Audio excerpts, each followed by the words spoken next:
दोस्तों हम अक्सर टीवी पे सुनते रहते हैं इंडिया का जीडीपी कम हो गया है, इंडिया का जीडीपी तेज़ी से नीचे गिर रहा है। जीडीपी न्यूज़ पे आते रहता है, लेकिन ये जीडीपी क्या है बहुत बार हमें पता ही नहीं होता। बहुत से लोग टाल भी देते हैं कि हमें क्या लेन देन है, जीडीपी गवर्नमेंट का काम होगा, ये सरकार का काम होगा, सरकार को हमने चुन के दिया है, सरकार ये देखते बैठेंगी। लेकिन इस कंसेप्ट को, इस चीज़ को समझना बहुत ज़रूरी है। दोस्तों इस वीडियो में मैं आपको जीडीपी क्या है ये आसान भाषा में समझाने वाला हूँ सबसे पहले, और दूसरी चीज़ मैं डायरेक्ट सेलिंग इंडस्ट्री पे जीडीपी का क्या असर होने वाला है ये भी इस वीडियो में हम देखने वाले हैं। ठीक है दोस्तों, तो नमस्कार, मैं हूं स्वप्निल। इस वीडियो में आपका बहुत बहुत स्वागत करता हूं। आप देख रहे हैं माय बिजनेस ट्रेनर। ये वीडियो अगर आपको अच्छा लगता है तो वीडियो को लाइक करिएगा, अपने दोस्तों और टीम के साथ में इस वीडियो को शेयर भी करिएगा दोस्तों, और अपना सुझाव कमेंट सेक्शन में जरूर दें। अगर आप चैनल पर नए होंगे तो चैनल को सब्सक्राइब कर लीजिए, क्योंकि हम ऐसे ही इंपॉर्टेंट आपके बिजनेस के लिए वीडियो लेके आते हैं दोस्तों। तो चलिए दोस्तों अब आगे बढ़ते हैं। दोस्तों जीडीपी यानी क्या? जीडीपी यानी ग्रॉस डोमेस्टिक प्रोडक्ट, हिंदी में कहा जाए तो सकल घरेलू उत्पाद। जीडीपी यानी किसी भी देश में एक साल में तैयार किए गए नए प्रोडक्ट्स और सर्विसेज की कुल वैल्यू को जीडीपी कहा जाता है। फॉर एग्जांपल, किसी भी देश में अगर पूरे साल में 10-10 रुपये की 10 चीज़ें बन रही है तो उस देश की जीडीपी 100 रुपये होती है।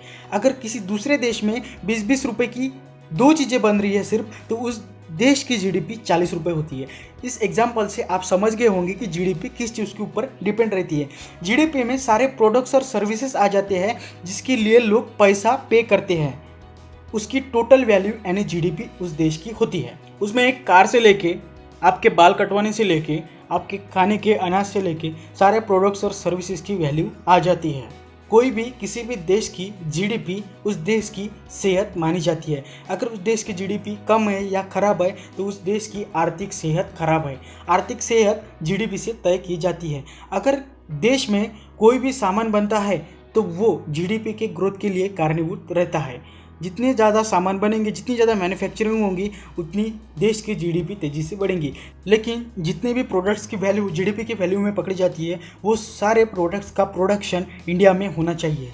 चाहे वो कंपनी किसी भी देश की हो, लेकिन प्रोडक्शन अगर इंडिया में कर रही है तो उसकी वैल्यू जीडीपी में पकड़ी जाएंगी। लेकिन हमारे इंडिया की कंपनी अगर किसी देश में जाके प्रोडक्शन कर रही है तो उसकी वैल्यू जीडीपी में नहीं पकड़ी जा सकती है।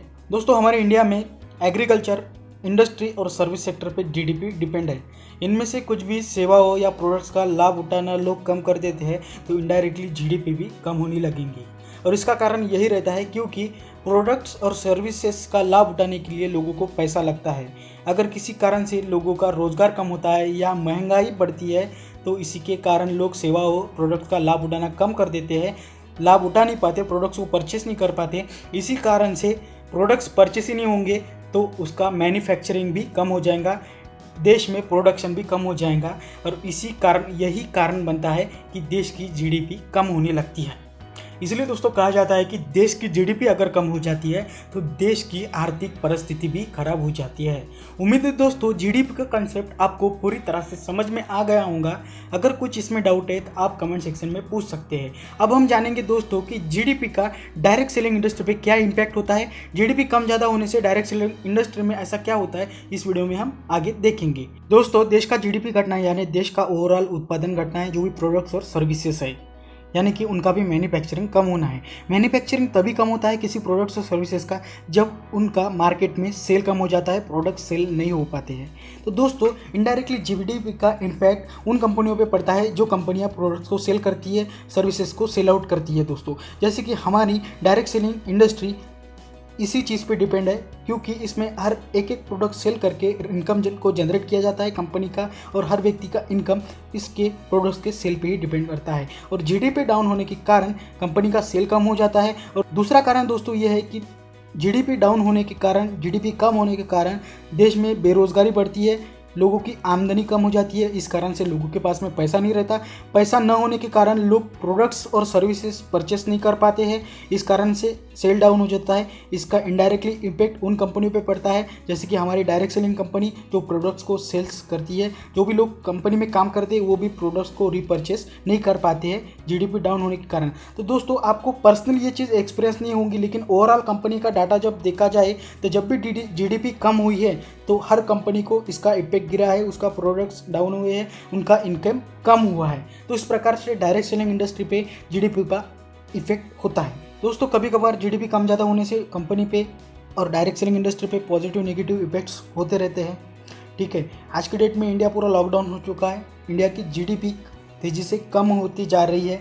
तो इसके लिए हम एक स्पेशली वीडियो बना रहे हैं दोस्तों कि लॉकडाउन के बाद में डायरेक्ट सेलिंग इंडस्ट्री का क्या फ्यूचर होने वाला है, क्या फ़ायदे होने वाले हैं लॉकडाउन के बाद में और क्या नुकसान होंगे डायरेक्ट सेलिंग इंडस्ट्री के लिए। तो आप चैनल पर नए होंगे तो चैनल को सब्सक्राइब कर लीजिए, क्योंकि हम ऐसे ही इंपॉर्टेंट वीडियो आपके लिए लेके आते हैं। ये वीडियो आपको अच्छा लगा होगा तो लाइक करिए, अपने दोस्तों और टीम के साथ में इस वीडियो को शेयर करिए। कुछ भी डाउट है तो आप कमेंट सेक्शन में ज़रूर पूछिए, और किस चीज़ के ऊपर आपको और वीडियो चाहिए तो आपको कमेंट सेक्शन में आपका सुझाव जरूर दे दोस्तों। थैंक यू दोस्तों, मिलते हैं किसी नई वीडियो में। जय हिंद।